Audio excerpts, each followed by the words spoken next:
The Thompson family had a reputation to maintain. Old money, social connections, and impeccable taste were the pillars upon which Margaret Thompson built her identity. So when her only son David fell in love with me, a seemingly ordinary kindergarten teacher from a town no one in her circle had heard of, she made her disapproval crystal clear.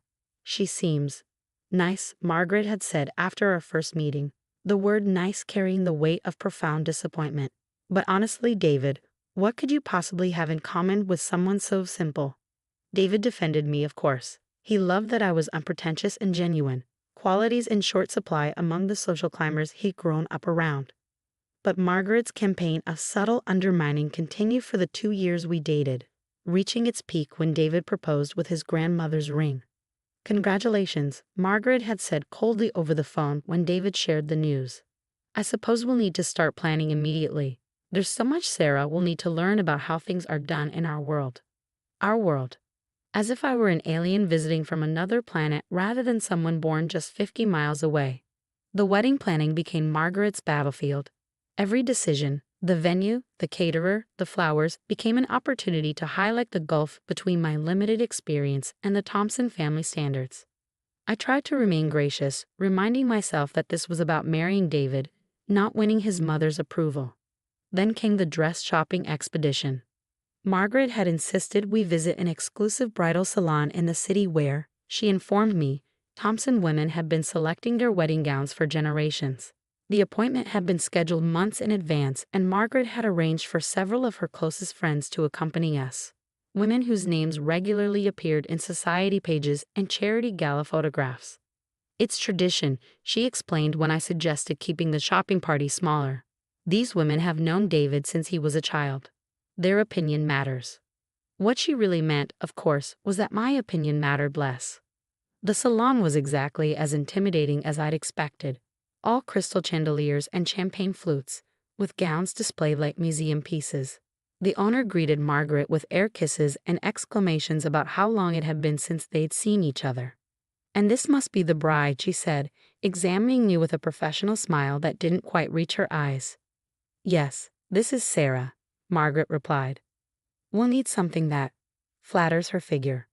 Perhaps something with sleeves, and nothing too fashion-forward. Something classic to elevate her natural simplicity." I bit my tongue as the salon staff measured me and discussed my challenging proportions, as if I weren't present. Margaret's friends sipped champagne and reminisced about their own wedding dresses, each apparently more exquisite than the last. After trying on 7 different gowns, each met with subtle grimaces and whispered consultations among Margaret's committee, I was exhausted and close to tears. "Perhaps we should continue another day," the salon owner suggested delicately. "Finding the perfect gown can be a process." That's when my phone rang. It was my mother. "Sarah, honey, I know you're busy with the Thompson dress shopping today, but I wanted to let you know that package we discussed arrived. It's even more beautiful than we hoped." I felt a wave of relief wash over me. "That's wonderful news, Mom. I'll stop by later to see it." When I ended the call, Margaret was watching me with narrow-eyed suspicion. "A package? Something for the wedding?" she asked. "Just something my mother wanted me to see," I replied vaguely. "Speaking of which, I should probably wrap up here. Thank you all for your time and input." Margaret looked affronted. "But we haven't found anything suitable yet." "Sarah, this isn't like picking up something from a department store. A proper wedding gown requires time and consideration." "I understand," I said, summoning my kindergarten teacher patience. "And I appreciate everyone's help today. But I think I need some time to reflect on the options." 2 weeks later, Margaret called an emergency meeting at her home to discuss what she termed concerning developments with the wedding planning. David and I arrived to find her in the sunroom, surrounded by wedding magazines and sample table settings. "Sarah," she began without preamble, "I've heard disturbing rumors that you've purchased a wedding dress without proper consultation. Some off-the-rack item from a boutique in your hometown?" I took a deep breath. "I have found my dress, yes." Margaret's perfectly manicured hand fluttered to her throat. "But we haven't approved anything. The salon was preparing a selection of appropriate options for our next appointment." "I appreciate that, but I found something I love." "Well," Margaret said with forced brightness, "I'm sure it's nice. Perhaps we can have it altered by professionals to make it more suitable. Where did you find this dress? Actually, it was my mother who found it. Margaret exchanged knowing glances with her friend Beatrice, who had apparently been summoned for moral support. I see, well, that explains a lot. I'm sure your mother meant well, but she couldn't possibly understand the standards expected at a Thompson wedding. David, who had been unusually quiet, finally spoke up. Mom, I'm sure Sarah's dress is beautiful, and ultimately, it's her decision. Of course it is, Margaret replied with a tight smile. I simply want to make sure Sarah doesn't feel uncomfortable when she's standing next to proper society brides in their photos. People notice these things. Perhaps, Beatrice suggested with fake helpfulness, we could see this dress, just to get a sense of what alterations might be needed. I hesitated, then nodded. Actually, I brought it with me today. I thought you might want to see it. Margaret's eyebrows shot up in surprise. You brought it here? Today. It's in the car. I'll go get it. When I returned carrying a garment bag, Margaret had composed herself, clearly prepared to be diplomatic about whatever fashion disaster she expected to emerge. David squeezed my hand reassuringly as I unzipped the bag. The dress that emerged was a masterpiece of understated elegance, an ivory silk column with delicate beadwork along the neckline and a supple train.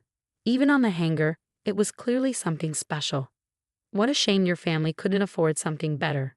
My future mother-in-law sneered, examining my wedding dress with obvious disappointment. Everyone will know you don't belong in our circle. I stayed silent as she continued her critique. It looks like a discount store knockoff, she declared, reaching for the collar. The beadwork is clumsy, and this silk is clearly synthetic. When she flipped the collar to check the label, her face went completely white. This is impossible. Because there, on the designer label, was a name even Margaret Thompson approached with reverence. Alessandra Ricci, the Italian designer whose creations were worn by royalty and whose waiting list was years long. There must be some mistake, she stammered. This can't be authentic. How would you possibly? It's genuine, I confirmed quietly. A gift from my godmother. Your godmother? Beatrice echoed incredulously. Who exactly is your godmother? Before I could answer, the doorbell rang. David went to answer it, returning moments later with my mother and a woman Margaret clearly recognized immediately. Elena? Margaret gasped, rising to her feet. Elena Ricci? What are you doing here? The woman who entered, elegant silver-haired, dressed in simple but exquisite linen, smiled warmly. Maggie Thompson. It's been 30 years? Still intimidating young brides, I see. Some things never change. My mother stepped forward, squeezing my shoulders supportively. I believe you've been getting to know my daughter, though perhaps not as well as you thought. Margaret looked between them in growing confusion. I don't understand. How do you know Elena Ricci? Elena, the Elena Ricci, sister of Alessandra and co-founder of their fashion empire, laughed lightly. Catherine and I were roommates at university before I moved back to Milan. She was the first American to model for our early collections. Model? Margaret repeated weakly, staring at my mother, the kindergarten teacher's aide from a small town who apparently had an entirely different past than the one Margaret had assumed. Just for a few years, my mother said modestly, before I met Sarah's father and decided to move back home. But Elena and I remained close. She's Sarah's godmother, and when she heard about the wedding, I insisted on designing her dress personally, Elena finished. Catherine was like a sister during those early struggling years. Her daughter is family.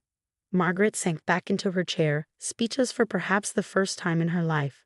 Her friend Beatrice was staring at my mother with newfound fascination. You're Catherine Jensen, the face of Ricci's Breakthrough '89 collection.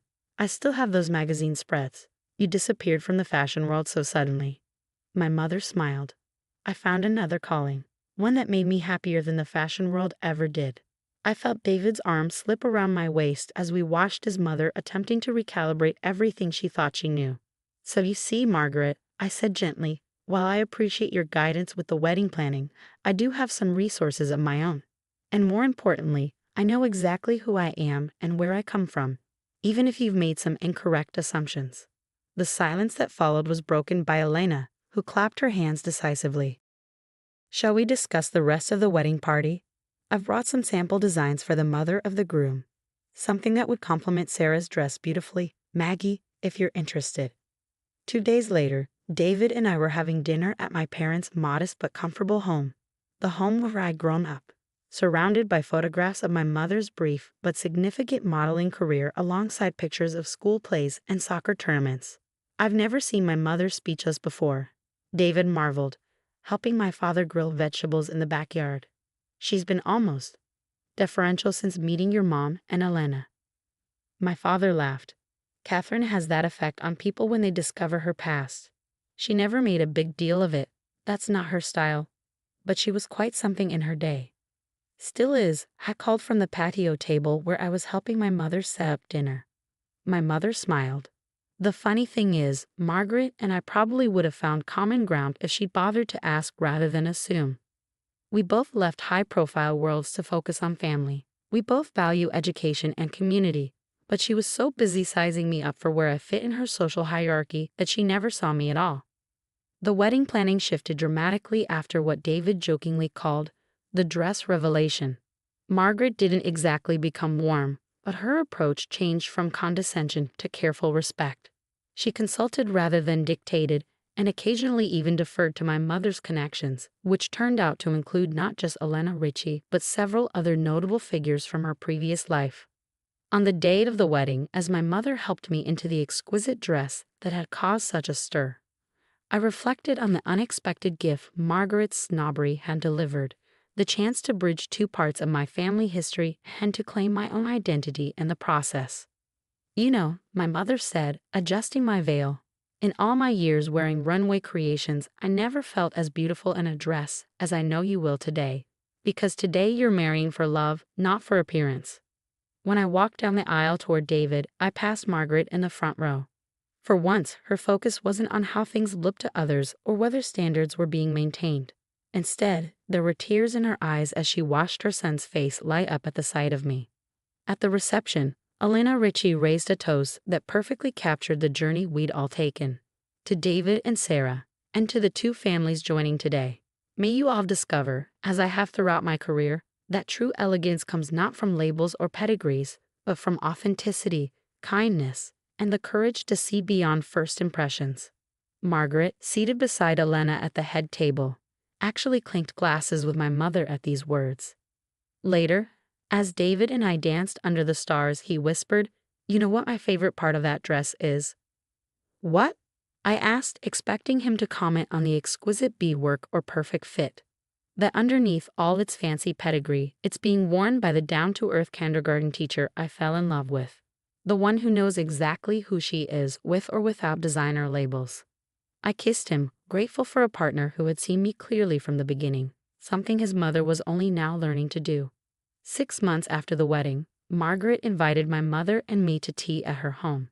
The pretension that had characterized our earlier visits was noticeably absent as she led us to a sun-dappled patio rather than a formal drawing room. "I've been doing some thinking," she said, uncharacteristically hesitant, "about first impressions and hidden depths, about how we present ourselves to the world and what we choose to reveal." My mother and I exchanged surprised glances as Margaret continued. "Catherine, when we first met, I made assumptions based on your current life, never imagining your past experiences. I judged Sarah through the same limited lens." She paused, clearly finding this difficult. "The truth is, before I married into the Thompson family, my background was much closer to yours than anyone in my social circle knows. My father owned a hardware store. I worked as a sales clerk through college." This revelation stunned us both. Margaret Thompson, the arbiter of old money social standards, had reinvented herself just as thoroughly as my mother had, but in the opposite direction. When I met Philip Thompson, I was determined to fit into his world perfectly. I studied how the right people dressed, spoke, entertained. I erased every trace of my origins until I convinced even myself that I'd always belonged. She looked at me directly. "When David brought you home, Sarah, I didn't see a wonderful woman who made my son happy. I saw a reminder of everything I'd worked to distance myself from. I was terrified you might expose the fraud I sometimes still feel like." Margaret. My mother said gently, "We all create different versions of ourselves throughout our lives. There's no shame in transformation. The shame," Margaret replied, "is in denying where we came from." in treating others as less worthy because of where we think they belong in some imaginary hierarchy. She reached across the table and, in an unprecedented gesture, covered my hand with hers. I hope you'll give me the chance to be a better mother-in-law than I've been so far, and perhaps a friend in time. As we drove home afterward, my mother and I tried to process this unexpected turn. "Do you think she's sincere?" I asked. "Yes," my mother said thoughtfully. "Recognition is a powerful thing. Sometimes people need to see themselves reflected in unexpected places before they can acknowledge their own truth.